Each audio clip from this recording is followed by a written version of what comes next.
Winter వీడ్కోలు పలుకుతున్న వేళ ప్రకృతి మళ్లీ కొత్త అందాలను సంతరించుకుంటోంది.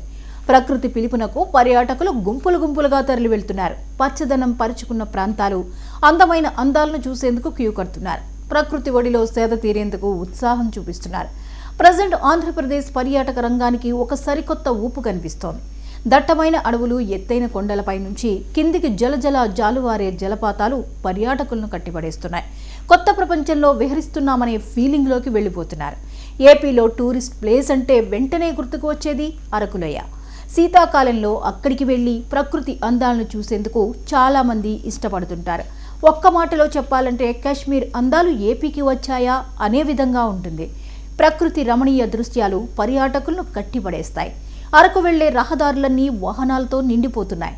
అరకు రైల్వే స్టేషన్ నుంచి బొర్రా గుహల వరకు ఎక్కడ చూసినా పర్యాటకుల సందడే కనిపిస్తోంది. ముఖ్యంగా అరకులోని వుడెన్ బ్రిడ్జ్, చెక్క వంతెన వద్ద రద్దీ అసాధారణంగా ఉంటోంది. ఒకప్పుడు కేవలం ఫోటోల కోసం సందర్శించే ఈ వంతెనపై ఇప్పుడు కనీసం నిలబడటానికి కూడా చోటు దొరకనంతగా టూరిస్టులు పెరుగుతున్నారు. భారీ సంఖ్యలో పర్యాటకులు రావడంతో అధికారులు విజిటింగ్ అవర్స్లో మార్పులు చేయాల్సి వచ్చింది. ఇది కేవలం భద్రత కోసమే కాదు, ప్రకృతి పరిరక్షణ కోసము తీసుకున్న నిర్ణయమని చెబుతున్నారు. అరకు తర్వాత సోషల్ మీడియాలో అత్యంత వేగంగా ప్రాచుర్యం పొందిన ప్రదేశం వంజంగి. ఇక్కడి సూర్యోదయాన్ని చూడడానికి పర్యాటకులు అర్ధరాత్రి నుంచే ట్రెక్కింగ్ ప్రారంభిస్తున్నారు. కొండ శిఖరం మీద నిలబడితే పాదాల చెంత మబ్బులు కదులుతుంటే ఆ దృశ్యాన్ని సెల్ఫీలో బంధించడానికి యువత పోటీ పడుతున్నారు. ఒకప్పుడు కేవలం స్థానికులకే పరిమితమైన వంజంగి నేడు ఇన్స్టాగ్రామ్ వంటి సామాజిక మాధ్యమాల్లో ఒక హాట్ స్పాట్గా మారింది. అదేవిధంగా ఆంధ్ర కశ్మీర్గా పేరుగాంచిన లంబసింగిలో కూడా పర్యాటకుల తాకిడి విపరీతంగా పెరిగింది. ఉదయం పూట మంచు కమ్ముకున్న దృశ్యాలను ఆస్వాదిస్తూ వేడివేడి కాఫీ తాగుతూ పర్యాటకులు ఎంజాయ్ చేస్తున్నారు. ఇక్కడ హోమ్ స్టేలు నెలల ముందే బుక్ అయిపోతుంటాయి. ఈ పర్యాటక జోరు కేవలం మన్యానికే పరిమితం కాలేదు, మైదాన ప్రాంతాల్లోనూ కనిపిస్తోంది. విశాఖపట్నం సమీపంలోని అక్కన్న మాదన్న గుహలు మళ్లీ పర్యాటకులతో కళకళ్లాడుతున్నాయి. చరిత్ర, వాస్తుశిల్పం, ప్రకృతి అందాల కలయికగా ఉన్న ఈ ప్రదేశానికి ఫోటోగ్రఫీ ప్రేమికులు క్యూ కడుతున్నారు.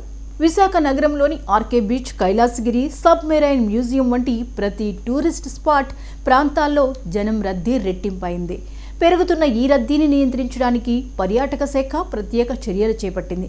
పార్కింగ్ సమస్యలు తలెత్తకుండా క్యూ లైన్లు క్రమబద్ధంగా ఉండేలా చూస్తోంది. ముఖ్యంగా పర్యాటక ప్రాంతాల్లో పరిశుభ్రత దెబ్బతినకుండా ఎంట్రీ పరిమితులు, టైం స్లాట్లు వంటి నిబంధనలను అమల్లోకి తెచ్చింది. ప్రకృతిని కాపాడుకుంటూనే పర్యాటకాన్ని అభివృద్ధి చేయాలన్నదే ప్రభుత్వ లక్ష్యం. ఈ పర్యాటక సీజన్ స్థానికులకు గొప్ప ఉపాధి అవకాశాలను కల్పిస్తోంది. హోటళ్లు, టాక్సీ డ్రైవర్లు, గైడ్లు, వీధి వ్యాపారుల ఆదాయం ఈ సీజన్లో ఆశాజనకంగా ఉంది. మబ్బుల్లో మునిగిన కొండలు ఒకవైపు, జనసంద్రం మరోవైపు చూస్తుంటే ఆంధ్రప్రదేశ్ టూరిజం ఒక కొత్త అధ్యాయాన్ని రాస్తోందనిపిస్తోంది. ఈ పర్యాటక సొబగులను మనం ఎంత జాగ్రత్తగా కాపాడుకుంటామనేది మన బాధ్యతపై ఆధారపడి ఉంటుంది. ప్రకృతి బాగుంటేనే పర్యాటకం ఉంటుంది. ఆ పర్యాటకం వల్లే ఈ ప్రకృతి అందాల విలువ అందరికీ తెలుస్తుంది. ఇప్పుడు కాకపోతే ఇంకెప్పుడు అన్నట్లుగా పర్యాటకులు తమ బ్యాగులు సర్దుకుని ప్రయాణాలకు సిద్ధమవుతున్నారు. స్థానికులకు మాత్రం ఇది అవకాశాల సీజన్గా మారింది. ఒకవైపు మబ్బుల్లో మునిగిన కొండలు, మరోవైపు జనసంద్రం మధ్య ఆంధ్రప్రదేశ్ టూరిజం ఇప్పుడు కొత్త అధ్యాయాన్ని రాస్తోంది. అయితే ఇక్కడ ఒక ప్రశ్న మిగులుతోంది. ఈ క్రేజ్ను ఎంత జాగ్రత్తగా నిలబెట్టుకుంటాం అన్నదే అసలు సవాల్. ఇప్పటికీ అరకు, వంజంగి, లంబసింగి అనే 3 పేర్లు పర్యాటకుల మనసుల్లో చెరగని ముద్ర వేసుకుంటున్నాయి.